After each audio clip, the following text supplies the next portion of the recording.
how to fix your Snapchat story not deleting problem. So when you have uploaded a story, let's do it right now.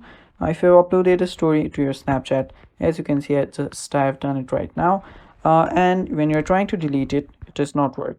It works in mine, so I'm not going to do that. So there are a few ways that you can fix this problem. The first is you might want to make sure that your Snapchat is up to date. So just open up your App Store, search for Snapchat, and after you've searched for Snapchat, make sure that it's up to date. Now if your Snapchat is up to date, it will show here an option that says update. Now if that does not work and your Snapchat is up to date, the problem might be in your Snapchat's cache.